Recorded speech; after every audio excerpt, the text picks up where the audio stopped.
യേശുവിൽ ഏറ്റവും അനുഗ്രഹീതരായ പ്രിയപ്പെട്ടവരെ, ഒരു ദിവസം കൂടി ദൈവത്തിൻ്റെ ശക്തമായ വചനം കേൾക്കുവാൻ നമുക്ക് ലഭിച്ച ആയുസ്സിനെ, ആരോഗ്യത്തെ ഓർത്ത് നല്ല ദൈവത്തിന് നമുക്ക് നന്ദി പറയാം.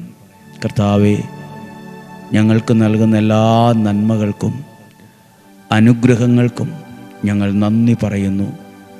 എല്ലാ മഹത്വവും അങ്ങേക്ക് നൽകുന്നു. ഈ ശുശ്രൂഷ അങ്ങയുടേതാണ്. ഈ ശുശ്രൂഷയെ നയിക്കുന്നതും പരിപാലിക്കുന്നതും വചനം നൽകുന്നതും അങ്ങയുടെ സാന്നിധ്യമാണ്. ഞങ്ങളുടെ ആരുടെയും കഴിവോ മഹത്വമോ പ്രത്യേകതയോ ഒന്നുമല്ല എന്ന് ഞങ്ങൾ തിരിച്ചറിയുന്നു. ഞങ്ങൾ പാപികളും ബലഹീനരും നിസ്സാരരും സാധാരണക്കാരുമാണ്. ഞങ്ങളെ അങ്ങയുടെ വചനത്തെ കൊടുക്കുവാൻ, ഈ പ്രിയപ്പെട്ട ജനത്തിനു വേണ്ടി പ്രാർത്ഥിക്കുവാൻ, കുടുംബങ്ങൾക്ക് വേണ്ടി പ്രാർത്ഥിക്കാൻ ഞങ്ങളെ പ്രയോജനപ്പെടുത്തുന്നതിനെ ഓർത്ത് ഞങ്ങൾ നന്ദി പറയുന്നു. പ്രതീക്ഷയോടെ ആയിരിക്കാം. ഡെയിലി ബ്ലെസ്സിങ്ങിൻ്റെ ഭാഗമായി നിന്നുകൊണ്ട് ഒരു കുടക്കീഴിൽ ഒരു വീട്ടിലെ അംഗത്തെ പോലെയൊക്കെ ദൈവവചനം കേട്ടുകൊണ്ടിരിക്കുന്ന പ്രിയപ്പെട്ടവരാണ് നമ്മൾ ഓരോരുത്തരും. എല്ലാ ദിവസവും ഒരു വചനത്തിലൂടെ നിങ്ങൾക്ക് വേണ്ടി പ്രാർത്ഥിക്കാൻ കഴിയുന്നുണ്ട്. ആ പ്രാർത്ഥന ഒരു അനുഗ്രഹമായി മാറുന്നുവെന്ന് വിശ്വസിക്കുന്നു. സന്തോഷമായിട്ടിരിക്കാം. ഇന്നലെ ഒരു മനുഷ്യനിൽ നിന്ന്, ഒരു വ്യക്തിയിൽ നിന്ന് കേട്ട ഒരു കാര്യം ഞാൻ നിങ്ങളോട് പറയാം. ഇരുട്ട് നിറഞ്ഞ എൻ്റെ ജീവിതത്തിൽ, തകർന്ന സ്വപ്നങ്ങളുള്ള എൻ്റെ ജീവിതത്തിൽ ഇവിടെ നിന്ന് കേൾക്കുന്ന ഓരോ വചനവും പ്രതീക്ഷയുടെ വെളിച്ചമായി വരുന്നത് കൊണ്ടാണ് ഞാനിന്ന് ജീവനോടെ ഇരിക്കുന്നത്. പലവട്ടം തോന്നിയതാണ് ജീവിതം അവസാനിപ്പിച്ചാലോ എന്ന്. അപ്പോഴൊക്കെ പ്രതീക്ഷയുടെ വെളിച്ചം തന്ന് ഇരുട്ട് നിറഞ്ഞ എൻ്റെ ജീവിതം, തകർന്നു പോയ എൻ്റെ സ്വപ്നങ്ങളൊക്കെ ഉള്ളപ്പോൾ എന്നെ മുന്നോട്ട് നയിച്ച വെളിച്ചമാണ് ഈ വചനം. ആയുസ്സെത്തുന്നതുവരെ ഉള്ളിടത്തോളം ഇങ്ങനെ വചനങ്ങൾ കേട്ട് മുന്നോട്ട് പോകണമെന്ന് ഞാനിപ്പോൾ ആഗ്രഹിക്കുന്നു. പ്രിയപ്പെട്ടവരെ, അനേകരുടെ ജീവിതത്തെ ശക്തിപ്പെടുത്തുന്നതും ബലപ്പെടുത്തുന്നതും ആണ് ഈ വചനം. വേറെ എവിടെ നിന്നും കിട്ടാത്തൊരു ധൈര്യവും വേറെ എവിടെ നിന്നും കിട്ടാത്തൊരു അനുഗ്രഹവും വചനത്തിലൂടെ അനേകം ആളുകൾ ഹൃദയത്തിൽ അനുഭവിക്കുന്നു. അത് ജീവിതത്തിൽ മുന്നോട്ട് പോകാനുള്ള ശക്തിയായത് മാറുന്നു. നമുക്ക് ദൈവത്തിന് നന്ദി പറയാം. ഞങ്ങൾ നിങ്ങൾക്ക് വേണ്ടി പ്രാർത്ഥിക്കുന്നു. ഒരു നല്ല കാലം നിങ്ങളെ തേടി വരാതിരിക്കില്ല. ഒരനുഗ്രഹമുള്ളൊരു കാലം നിങ്ങളെ തേടി വരാതിരിക്കില്ല. നിങ്ങളെ നോക്കി ദൈവവചനം പറയാൻ പോകുന്നതിന് മുമ്പ് ഒരു വാക്ക് പറഞ്ഞതാണ്. നിങ്ങളെ ഒരു നല്ല കാലം തേടി വരാതിരിക്കില്ല. ഈ പ്രശ്നങ്ങൾ മാറി ഒരു സന്തോഷം, ഒരനുഗ്രഹം, ഒരു സമാധാനം നിങ്ങളെ തേടി വരാതിരിക്കില്ല. ഇന്ന് പ്രതീക്ഷയോടെ ഈ വചനം കേൾക്കാം. ജെറമിയ പ്രവാചകന്റെ പുസ്തകം 39 അധ്യായം 18 വാക്യം. ജെറമിയ പ്രവാചകന്റെ പുസ്തകം 39:18. ഞാൻ നിന്നെ നിശ്ചയമായും രക്ഷിക്കും. ഞാൻ നിന്നെ രക്ഷിക്കും എന്ന് മാത്രമല്ല, അതിനകത്ത് ഗൗരവമുള്ള, കൃത്യതയുള്ള, വ്യക്തതയുള്ളൊരു വാക്ക് വച്ചിട്ടുണ്ട്. നിശ്ചയമായും, ഉറപ്പായും ഞാൻ നിന്നെ. ഇപ്പോൾ നിങ്ങൾ ഏതെങ്കിലുമൊക്കെ വലിയ പ്രതിസന്ധിയുടെ മുമ്പിലാണോ? രോഗത്തിൻ്റെ കാഠിന്യത്തിലാണോ? സങ്കടം അനുഭവിച്ചുകൊണ്ടിരിക്കുന്ന സാഹചര്യമാണോ? നിശ്ചയമായും അവിടുന്ന് നിന്നെ രക്ഷിക്കും. ചിലപ്പോൾ രക്ഷിക്കും, നോക്കട്ടെ, പറയാം, ആലോചിക്കുന്നു എന്നൊന്നുമല്ല. മനുഷ്യൻ്റെ വാക്കുകളാണത്. നോക്കട്ടെ, ഞാൻ ആലോചിക്കട്ടെ, കമ്മിറ്റി കൂടട്ടെ, മെമ്പേഴ്സിനെ വിളിച്ചു കൂട്ടട്ടെ, അധികാരികളോട് ചോദിക്കട്ടെ, എന്നാ ചെയ്യാൻ പറ്റുന്നതെന്ന് മനുഷ്യനിങ്ങനെയൊക്കെ പറയും. ദൈവം പറഞ്ഞൊരു വാക്കാണ്, പ്രതിസന്ധിയിലിരിക്കുന്ന, കഷ്ടതയിലിരിക്കുന്ന, ഏതൊക്കെയോ കാര്യങ്ങൾ തീരുമാനിക്കാൻ ടെൻഷനിലിരിക്കുന്ന, ഇന്നത്തെ ചില കാര്യങ്ങൾ, കണ്ടുമുട്ടലുകളൊക്കെ വളരെ ഭയത്തോടെ ഇരിക്കുന്ന നിങ്ങളോട് സ്വർഗത്തിലെ ദൈവം നിങ്ങളുടെ ഹൃദയത്തോട്, നിങ്ങളുടെ കരം പിടിച്ച്, നിങ്ങളുടെ ശിരസിൽ കരങ്ങൾ വെച്ച് എന്നതുപോലെ പറയുന്നത് പോലെ കേട്ടെ, നിശ്ചയമായും അവിടുന്ന് നിന്നെ രക്ഷിക്കും.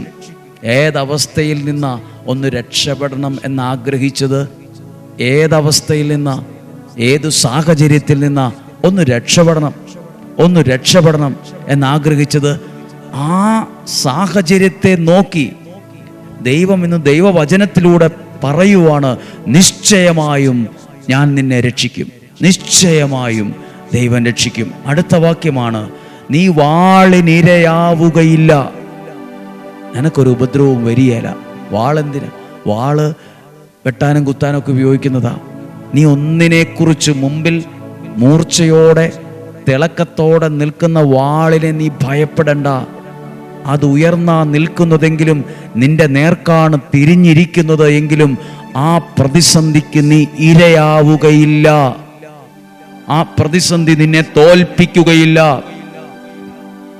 അതിന്ന് വാളിനെ പോലെ കൺമുമ്പിൽ ഇങ്ങനെ തെളിഞ്ഞ് മൂർച്ചയുള്ള ഭാഗം നിന്റെ നേർക്കെന്നതുപോലെ ഇരിക്കുന്നു. നിനക്ക് തോന്നുന്നു ഇതെൻ്റെ കഴുത്തിന് നേരെ വരുമോ, ഇതെൻ്റെ ജീവിതത്തിന് നേരെ വരുമോ, ഇതെൻ്റെ ഭാവിയെ തകർക്കുമോ, ഇതെൻ്റെ കുടുംബത്തെ തകർക്കുമോ, ഇതെൻ്റെ ആരോഗ്യത്തെ തകർക്കുമോ, എൻ്റെ സാമ്പത്തികത്തെ തകർക്കുമോ. എന്നാൽ സ്വർഗത്തിലെ ദൈവം പറയുവാണ്, ആ വാളിന്, ആ പ്രതിസന്ധിക്ക് നീ ഇരയാവുകയില്ല. ആ വെല്ലുവിളിക്ക് നീ ഇരയാവുകയില്ല. ആ രോഗത്തിന് നീ ഇരയാവുകയില്ല. നിശ്ചയമായും അവിടുന്ന് നിന്നെ രക്ഷിക്കും. അടുത്ത വാക്യം, യുദ്ധസമാനമായി നിന്റെ ജീവൻ ഞാൻ സംരക്ഷിക്കും.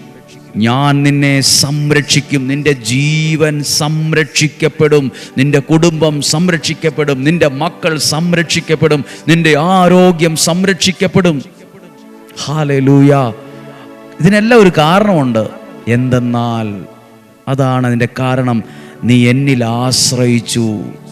ആ ഒരൊറ്റ കാരണം കൊണ്ട് വന്ന അനുഗ്രഹം എത്ര എണ്ണമാണെന്ന് എണ്ണിക്കോ. ഒറ്റ കാരണം, ഒരു ഹൈഫൻ ഇട്ടിട്ട് ഒരു വരയിട്ട് എഴുതിയിട്ടുണ്ട്, എന്തെന്നാൽ നീ കർത്താവിൽ ആശ്രയിച്ചു. ദൈവത്തിൽ ആശ്രയിക്കുന്ന പ്രിയപ്പെട്ടവരായ നിങ്ങളോട്, ദൈവവചനത്തിൽ ആശ്രയിക്കുന്ന നിങ്ങളോട് ഉള്ളിൻ്റെ ഉള്ളിൽ നിന്ന്, ഈ വചനത്തിൽ നിന്ന് പറയാം, നീ നിശ്ചയമായും നീ അനുഗ്രഹിക്കപ്പെടും. നീ വാളിനിരയാവുകയില്ല. നിന്റെ ജീവൻ യുദ്ധസമാനമായ വിധത്തിൽ സംരക്ഷിക്കപ്പെടും. ഒറ്റ റീസണേ ഉള്ളൂ. ഇത്രയും വലിയ അനുഗ്രഹം നിന്നെ തേടി വരാൻ ഒറ്റ കാരണമുള്ളൂ, നീ ദൈവത്തിൽ ആശ്രയിച്ചു. ദൈവത്തിൽ ആശ്രയിക്കുന്നതിന് ഇത്രയും വലിയ അനുഗ്രഹമുണ്ടോ? പ്രിയപ്പെട്ടവരെ, ദൈവത്തിൽ ആശ്രയിക്കുന്നത് കൊണ്ടല്ലേ രാവിലെ എഴുന്നേറ്റ് ഈ 5:30 സമയത്ത് വചനം കേട്ടത്. ഓരോ രാജ്യത്തിലും ഇപ്പോൾ പല സമയമാണ്, എങ്കിലും ഇന്ത്യൻ സമയം 5:30 നിങ്ങൾ പ്രതീക്ഷയോടെ നോക്കിയിരുന്ന് അല്ലേ ഓരോ സമയത്ത് ഈ വചനം കേട്ടത്? എന്തുകൊണ്ടാണ്? ദൈവത്തിൽ നിങ്ങൾ ആശ്രയിക്കുന്നത് കൊണ്ടാണ്. നിങ്ങളുടെ കുഞ്ഞുങ്ങൾ വചനം കേൾക്കുന്നത് അവരുടെ ഉള്ളിനുള്ളിൽ ദൈവാശ്രയത്വമുള്ളത് കൊണ്ടാണ്.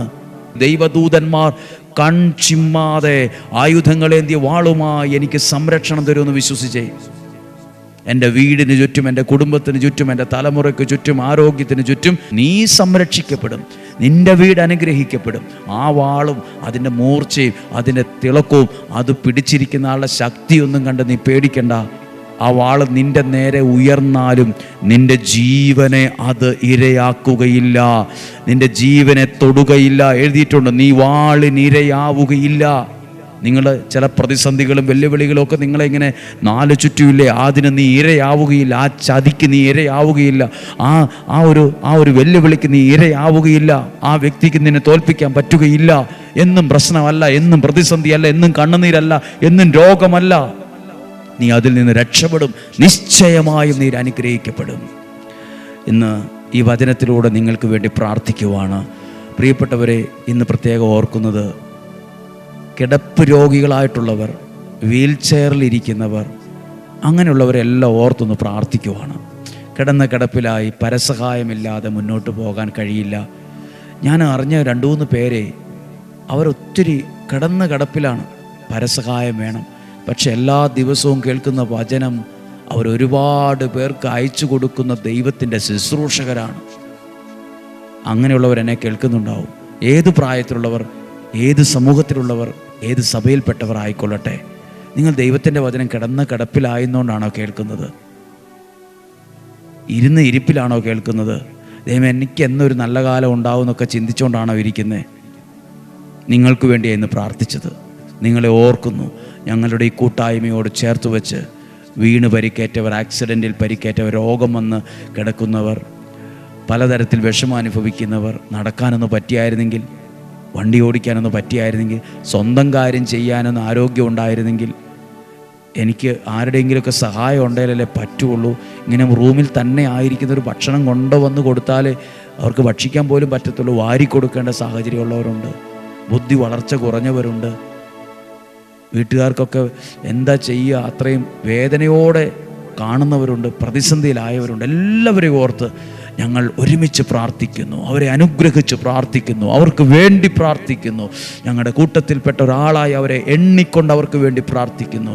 ഇന്ന് കേട്ട വചനത്തിലൂടെ അവരെയും കൂടെ ചേർത്ത് വെച്ചുകൊണ്ട് പ്രാർത്ഥിക്കുന്നു. ഈ പ്രാർത്ഥനയുടെ ശക്തി ഇതിനെ തൊടട്ടെ. ഈശോയുടെ ആശീർവാദം ഈ വചനത്തിലൂടെ സ്വീകരിക്കാം. നമ്മുടെ കർത്താവ് ഈശോ മിശിഹായുടെ കൃപയും പിതാവായ ദൈവത്തിൻ്റെ സ്നേഹവും പരിശുദ്ധാത്മാവിൻ്റെ സഹവാസവും നിങ്ങളോടുകൂടെ ഉണ്ടായിരിക്കട്ടെ, നിങ്ങളുടെ കുടുംബത്തിൽ ഉണ്ടായിരിക്കട്ടെ. ഈ വചനം കേട്ട ഓരോ വ്യക്തിയിലും അത് വ്യാപരിക്കട്ടെ. ഈ ഓരോ വചനം കേട്ട ഓരോ വ്യക്തിയിലും, കുടുംബത്തിലും, തലമുറയിലും അത് വ്യാപരിക്കട്ടെ. ദൈവശക്തി നിങ്ങളിലേക്ക് പകരട്ടെ. ഈ കേട്ട വചനം നിൻ്റെ ജീവിതത്തിലൊരു വിടുതലായി മാറട്ടെ, അനുഗ്രഹമായി മാറട്ടെ, സൗഖ്യമായി മാറട്ടെ, നന്മയായി മാറട്ടെ. രോഗങ്ങളിൽ നിന്നും, അപകടത്തിൽ നിന്നും, ദുർമരണത്തിൽ നിന്നും, മൂപ്പെത്താത്ത മരണത്തിൽ നിന്നും, ചതികളിൽ നിന്നും, വഞ്ചനയിൽ നിന്നും, നിരാശയിൽ നിന്നും, കുറ്റബോധത്തിൽ നിന്നും എല്ലാം സ്വർഗത്തിലെ ദൈവം എന്നെയും നിങ്ങളെ സൂക്ഷിക്കട്ടെ, സംരക്ഷിക്കട്ടെ. ദീർഘായുസ്സും ആരോഗ്യവും തരട്ടെ. നല്ല കാര്യങ്ങൾ ദൈവാനുഗ്രഹമായി നിൻ്റെ ജീവിതത്തിൽ സംഭവിക്കട്ടെ. മംഗളകരമായ കാര്യങ്ങൾ നിൻ്റെ ജീവിതത്തിൽ ദൈവാനുഗ്രഹത്തിൽ ഇന്ന് സംഭവിക്കട്ടെ. അനുഗ്രഹിച്ചു പ്രാർത്ഥിക്കുന്നു, അനുഗ്രഹിച്ചു പ്രാർത്ഥിക്കുന്നു, അനുഗ്രഹിച്ചു പ്രാർത്ഥിക്കുന്നു. ഇപ്പോഴും എപ്പോഴും എന്നേക്കും. ആമേൻ. ദൈവം അനുഗ്രഹിക്കട്ടെ. ഈ വചനം സാധ്യമായ എല്ലാവർക്കും എത്തിച്ചു കൊടുക്കണം. കാരണം ഈ വചനം ഒത്തിരി അനുഗ്രഹമാണ്. അനേകരെ ഇത് ബലപ്പെടുത്തും. നാളെയും 5:30 കാണുന്നത് വരെ വലിയവനായ ദൈവം എന്നെയും നിങ്ങളെയും ഉള്ളം കയ്യിലെന്ന പോലെ സൂക്ഷിക്കട്ടെ. പ്രാർത്ഥിക്കുന്നു. ആമേൻ.